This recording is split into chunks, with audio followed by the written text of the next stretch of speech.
नमस्ते मित्र आणि मैत्रिणींनो, कसे आहात सगळे. महा एक्झाम्स या यूट्यूब चॅनलवर तुमचं पुन्हा एकदा खूप खूप मनापासून स्वागत. तर मित्रांनो, मी आहे जयश्री आणि आज आपण पाहणार आहोत इयत्ता 6वी इतिहास या विषयातील पाठ क्रमांक 7 मौर्यकालीन भारत हा भाग किंवा हा घटक बघणार आहोत. त्याआधी आपण इयत्ता 6वी इतिहासातील 1 ते 6 जे घटक आहेत, जे पाठ आहेत, त्याचा व्हिडिओ आपण ऑलरेडी तयार केलेला आहे. तर त्याचबरोबर TETसाठी जे महत्त्वाचे घटक आहेत किंवा विषय आहेत, जसे मानसशास्त्र, इंग्लिश, इतिहास याविषयीचे व्हिडिओ ऑलरेडी मी तयार केलेले आहेत. त्याची लिंक मी डिस्क्रिप्शन बॉक्समध्ये देईल, जाऊन चेक करा, ते नक्कीच तुमच्या उपयोगाला पडतील. चला तर माझा आजच्या विषयाकडे वळूया. त्याआधी जर तुम्ही माझ्या चॅनलवर नवीन असाल आणि चॅनलला सबस्क्राईब केलं नसेल, प्लीज सबस्क्राईब करा, शेअर करा आणि लाईक करा. चला तर मित्रांनो, वळूयात आपल्या आजच्या विषयाकडे. तर आपला आजचा विषय आहे मौर्यकालीन भारत.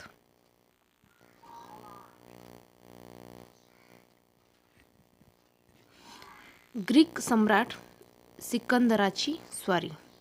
तर ग्रीक सम्राट अलेक्झांडर उर्फ त्याला आपण सिकंदर असे म्हणतो, त्यांनी इसवी सन पूर्व 326 भारताच्या वायव्य प्रदेशावर स्वारी केली. आता वायव्य इथे आहे, ही उत्तर दिशा.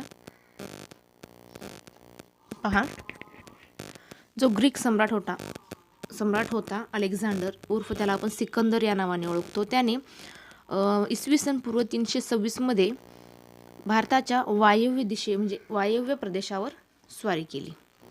सिंधू नदी ओलांडून तो तक्षशिलेस आला. या मार्गावर काही स्थानिक भारतीय राजांनी त्याच्याशी निकराचा लढा दिला, तरीही पंजाबपर्यंत पोचण्यात सिकंदराला यश आले किंवा तो यशस्वी ठरला. मात्र त्या स्वारीत त्याच्या सैनिकांना फार हाल अपेष्टा सहन कराव्या लागला. बघा, ज्यावेळेला तो सिंधू नदी ओलांडून तो तक्षशिलेस आला, त्या मार्गावर काही स्थानिक भारतीय राजे होते, त्यांनी त्याच्याशी निकराचा लढा दिला, तरीही तो पंजाबपर्यंत पोचला. सिकंदर पंजाबपर्यंत पोचण्यात यशस्वी ठरला, मात्र या स्वारीत त्याच्या सैनिकांना मात्र हाल अपेष्टा सहन कराव्या लागल्या. पुढे पाहूया. हे जे चित्र दिसते हे सिकंदराचं चित्र आहे. पुढे पाहूया. त्यांना मायदेशी जाण्याचे वेध लागले होते. कुणाला? तर सिकंदराला. त्यांनी त्यांच्या विरुद्ध बंड पुकारले. सिकंदराला माघार घेणे भाग पडले. भारतातील जिंकलेल्या प्रदेशाच्या व्यवस्थेसाठी त्याने ग्रीक अधिकाऱ्यांच्या नेमणुका केल्या आणि त्यांना सत्रप असे म्हटले. त्यानंतर तो परत फिरला. वाटेत बेबिलोन येथे इसवी सन पूर्व 323 त्याचा मृत्यू झाला. हे स्थळ आजच्या इराकमध्ये आहे. ज्या ठिकाणी सिकंदराचा मृत्यू झाला त्या ठिकाणाला आज आपण ते ठिकाणी आजच्या इराकमध्ये आहे. तर बघा, भारत जिंकल्यानंतर त्याने जे जिंकलेले प्रदेश होते त्या प्रदेशाच्या व्यवस्थेसाठी काही ग्रीक अधिकाऱ्यांच्या नेमणुका केल्या. त्यांना सत्रप असे म्हटले. त्यानंतर तो परत फिरला. वाटेत बेबिलोन येथे इसवी सन पूर्व, कुठे मृत्यू झाला तर बेबिलोन येथे इसवी सन पूर्व 323 त्याचा मृत्यू झाला. हे स्थळ आजच्या इराकमध्ये अस्तित्वात आहे. पुढे पाहूया. सिकंदराच्या आगमनामुळे भारत आणि पश्चिमेकडे जग यांच्यातील व्यापार वाढला. बघा, सिकंदराच्या आगमनामुळे भारत आणि पश्चिमेकडील जग आहे त्यांच्यातील व्यापार वाढला. सिकंदराच्या बरोबर जे इतिहासकार होते त्यांनी त्याच्या लेखनातून पश्चिमेकडे जगाला भारताचा परिचय करून दिला. जे सिकंदराबरोबर इतिहासकार होते त्यांनी त्यांच्या लेखनातून पश्चिमेकडील जगाला भारताचा परिचय करून दिला. ग्रीक मूर्तिकलेचा भारतीय कला शैलीवर प्रभाव पडला. त्यातून पुढे गांधार नावाच्या कलाकौशल्याचा उदय झाला. पहा, गांधार नावाच्या कलाकौशल्याचा उदय कसा झाला तर ग्रीक मूर्तिकलेचा भारतावर किंवा भारतीय कलाशैलीवर प्रभाव पडला, त्यामुळे पुढे गांधार नावाच्या कलाशैलीचा उदय झाला. पुढे पाहूया. ग्रीक राजांनी नाणी वैशिष्ट्य म्हणजे जे ग्रीक राजे होते त्यांची नाणी वैशिष्ट्यपूर्ण होती. त्यावर एका बाजूला ते नाणे पाडणाऱ्या राजाचे चित्र तर दुसऱ्या बाजूला एखाद्या ग्रीक देवतेचे चित्र असे. आणि तसेच नाण्यावर त्या राजाचे नावही असे. पहा, ग्रीक राजाची नाणी वैशिष्ट्यपूर्ण होती. ती कशी तर एका बाजूला ते ज्या राजाने नाणी पाडली त्या राजाचे चित्र आणि दुसऱ्या बाजूला एखाद्या ग्रीक देवतेचे चित्र असे. नाण्यावर त्या राजाचे नावही असे. सिकंदराची नाणी ही अशाच प्रकारची होती. नंतरच्या काळात भारतातील राजांनीही अशा प्रकारची नाणी पाडण्यास सुरुवात केली.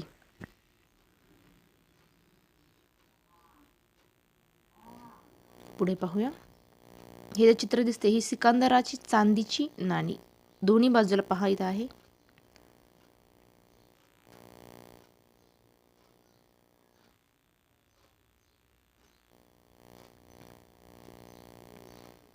पुढे पाहूया मौर्य साम्राज्य. त्यातील चंद्रगुप्त मौर्य यांच्याविषयी जाणून घेऊया. तर चंद्रगुप्त मौर्य हे मौर्य साम्राज्याची चंद्रगुप्त मौर्य यांनी मौर्य साम्राज्याची स्थापना केली. मगधचा नंदराजा, आपण मागच्या व्हिडिओमध्ये पाहिले, मगधचा नंदराजा धनानंद याच्या जुलमी राजवटीला लोक कंटाळले होते. धनानंद हा नंद राजघराण्यातील शेवटचा राजा होता. कोणता तर धनानंद. त्याच्या जुलमीला लोक कंटाळले होते. त्याचा पाडाव करून चंद्रगुप्त मौर्य याने इसवी सन पूर्व 325च्या सुमारास मगधावर स्वतःची सत्ता स्थापन केली. पहा, मौर्य साम्राज्याची स्थापना कोणी केली तर चंद्रगुप्त मौर्य यांनी केली. त्याने मगधचा नंदराजा धनानंद हा नंद राजघराण्यातील धनानंद हा शेवटचा राजा होता.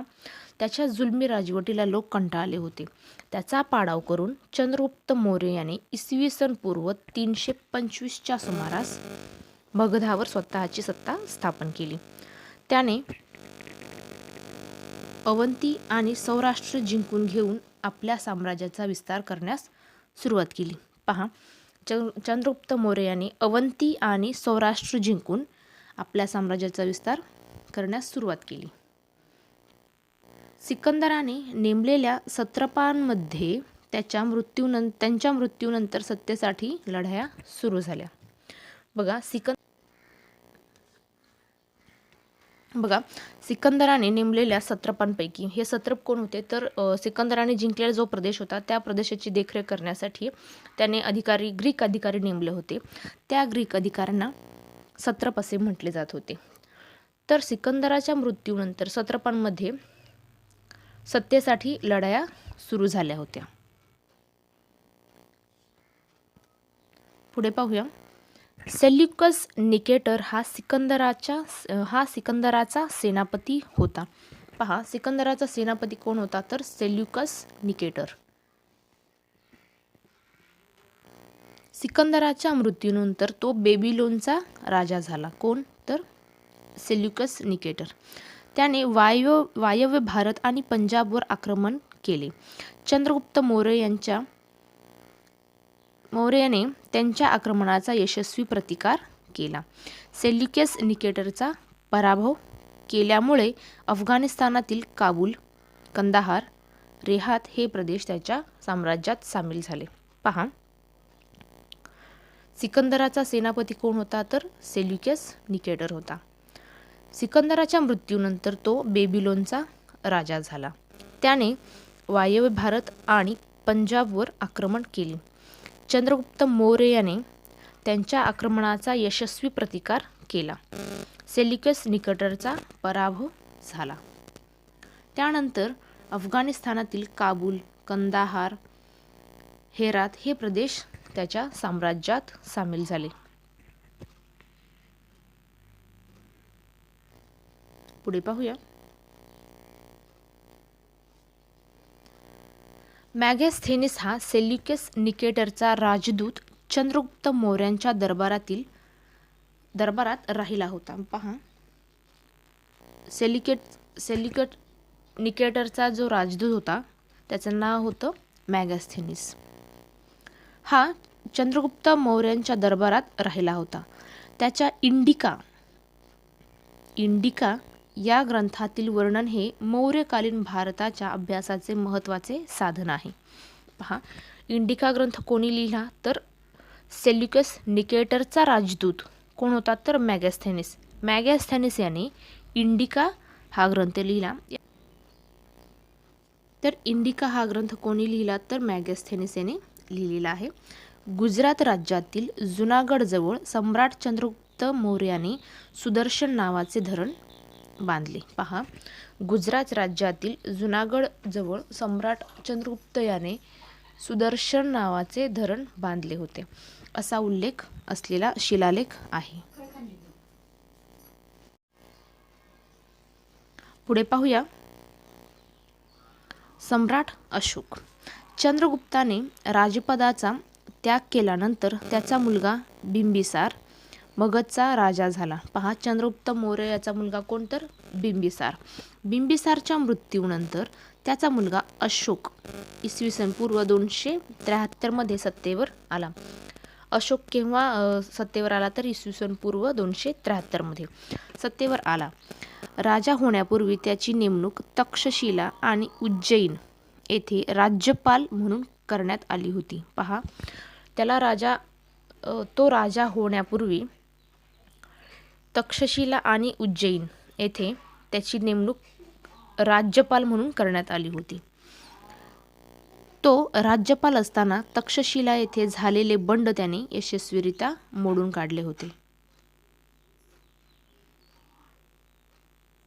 पुढे पाहूया.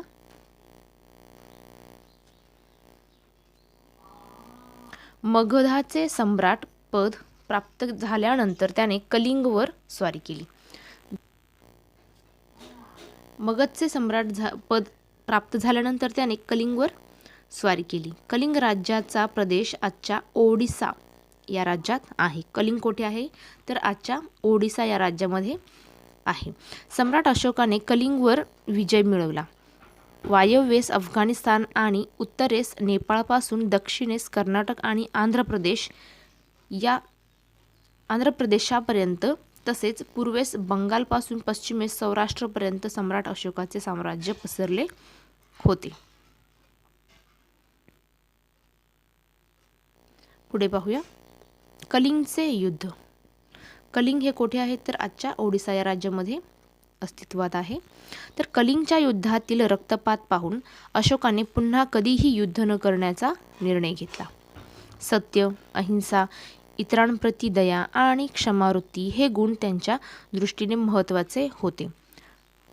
त्यांचा संदेश लोकांपर्यंत पोहोचविण्यासाठी त्यांनी ठिकठिकाणी शिलालेख आणि स्तंभालेख कोरले. हे लेख ब्राह्मी लिपीत आहे.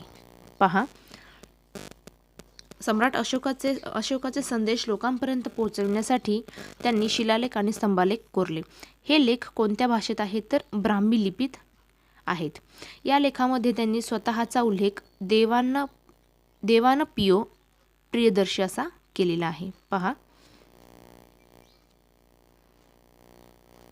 त्यांनी त्यांचा उल्लेख देवान पियो प्रियदर्शी असा केलेला आहे. राज्याभिषेक झाल्यानंतर 8 वर्षांनी त्याने कलिंगवर विजय मिळवला आणि तेथील विनाश पाहून त्याचे हृदय परिवर्तन झाले असा उल्लेख त्या एका लेखात आहे.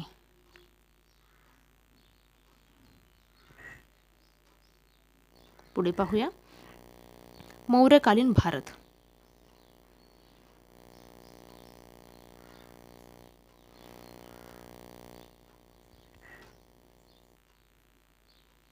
इथे पहा दिलेले आहे मौर्यकालीन भारत, अशोकाचे शिलालेख, त्यानंतर आहे अशोकाचे स्तंभालेख, त्यानंतर अशोकाचे साम्राज्य, त्यानंतर आहे अशोकाचे साम्राज्य.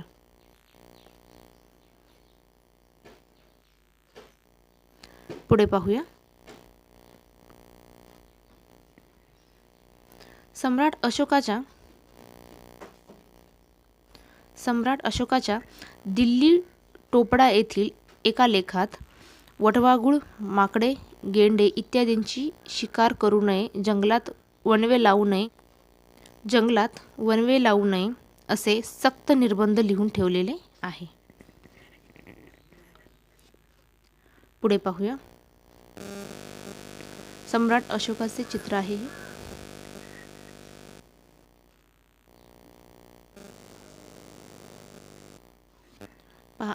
अशोकाचे धर्मप्रसाराचे कार्य. तर अशोकाने स्वतः बौद्ध धर्माचा स्वीकार केला होता. त्याने पाटलीपुत्र येथील बौद्ध धर्माची 3री परिषद बोलावली होती व धर्माच्या प्रसारासाठी अशोकाने आपला मुलगा महेंद्र व मुलगी संघमित्रा यांना श्रीलंकेत पाठवले होते. पहा, अशोकाने स्वतः बौद्ध धर्म स्वीकारला होता. त्याने पाटलीपुत्र येथे बौद्ध धर्माची 3री परिषद बोलावली होती. धर्माच्या प्रसारासाठी अशोकाने आपला मुलगा महेंद्र व मुलगी संघमित्रा यांना श्रीलंकेत पाठवले होते. पुढे पाहूया. आग्नेय आशिया आणि मध्य आशिया येथील देशांमध्येही त्याने धर्मप्रचारासाठी बौद्ध भिक्खू पाठविले होते. त्याने अनेक स्तूप आणि विहिरी बांधले.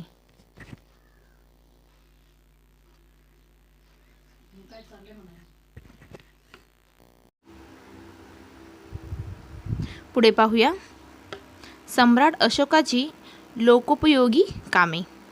त्यामध्ये अशोकाने प्रजेसाठी सुखसोयी निर्माण करण्यावर भर दिला. उदाहरणार्थ, माणसाला अनेक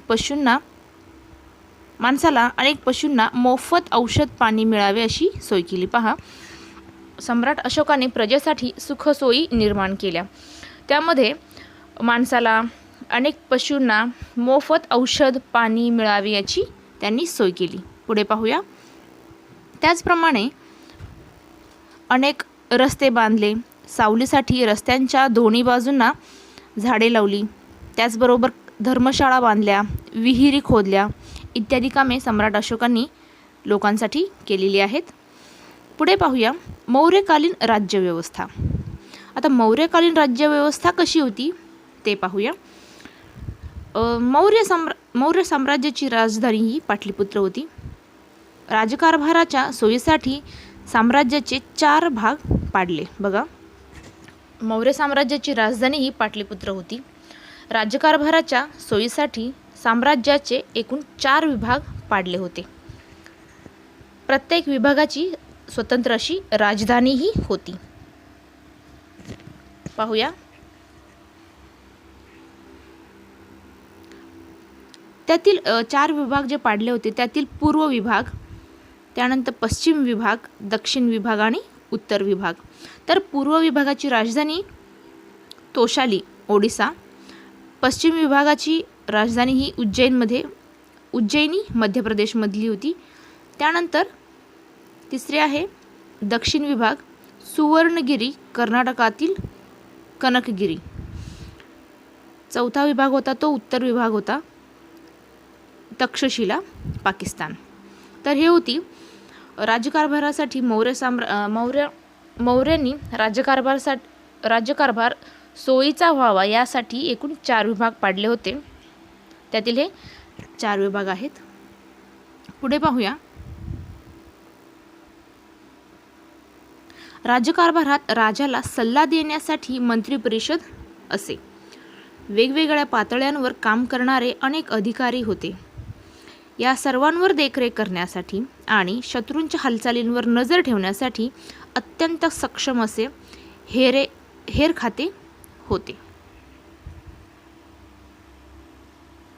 पुढे पाहूया.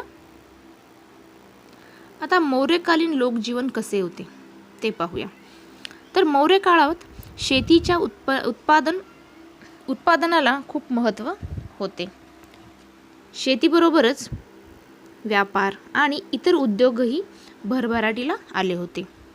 त्यामध्ये हस्तिदंतावरील कोरीवकाम, कापड विणणे आणि रंगवणे, धातूंवर धातुकाम करणे यासारख्या अनेक व्यवसाय होते. चकाकी असलेले काळ्या रंगाची मातीची भांडी घडवली जात होती. त्याचबरोबर नौका बांधणी हाही एक मोठ्या प्रमाणावरील उद्योग होता. धातुकामामध्ये इतर धातूबरोबर लोखंडाच्या वस्तू बनवण्याचे तंत्रज्ञान विकसित झाले होते. पुढे पाहूया. नगरमध्ये आणि ग्रामांमध्ये उत्सव समारंभ साजरे होत व त्यांमध्ये लोकांच्या मनोरंजनासाठी नृत्य, गायनाचे कार्यक्रम होत.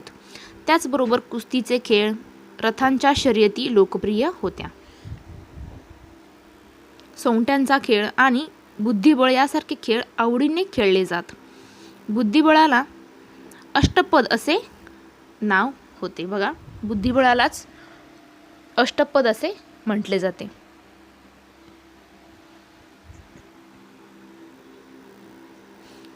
पुढे बघा, हे चित्र आहे स्तंभशीर्ष.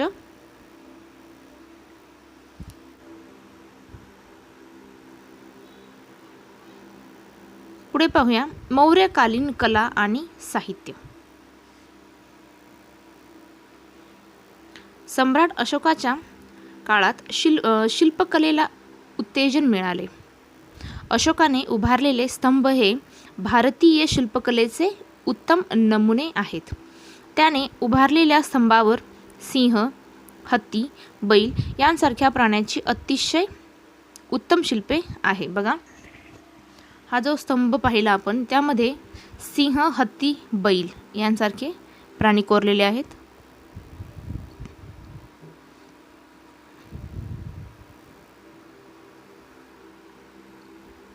पुढे पाहूया. सारनाथ येथील अशोक स्तंभावरील चक्र भारताच्या राष्ट्रध्वजावर झळकते. त्या स्तंभावर चारही बाजूला सिंह आहेत. समोरून पाहताना त्यातील 3च आपल्याला दिसतात. ही भारताची राजमुद्रा आहे. त्यांच्या काळात खोदली गेलेली 12 बार टेकडी, कोणती 12 बार टेकड्यावरील लेणी प्रसिद्ध आहेत. ही लेणी बिहारमध्ये आहेत. भारतातील लेण्यांमध्ये ही लेणी सर्वात प्राचीन लेणी आहे.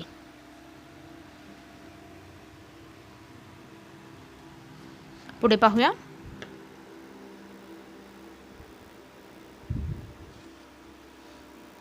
सम्राट अशोकाच्या मृत्यूनंतर मौर्य साम्राज्याची उतरती कळा आली. मौर्य काळानंतर भारतात अनेक राज्ये उदयास आली. काही साम्राज्यही उदयाला आली.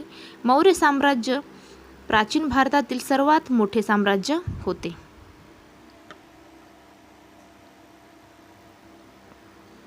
पुढे पाहूया. हे जे चित्र आहे हे 12 बार लेणी येथील आहे.